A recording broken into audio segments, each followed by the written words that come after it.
بسم اللہ الرحمن الرحیم۔ حضرت علی علیہ السلام نے فرمایا، مرض میں جب تک ہمت ساتھ دے چلتے پھرتے رہو۔ نہج البلاغہ حکمت نمبر 26۔ اس کا مطلب یہ ہے کہ جب انسان بیمار ہو جائے تب ہمت نہیں ہارنی چاہیے اور مثبت سوچ کر انسان کو حرکت کرنی چاہیے تاکہ بیماری پر قابو پا سکے۔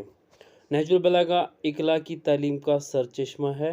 اس کے مختصر جملے حق گویا اور حقیقت شناسی کا بہترین درس دیتی ہے۔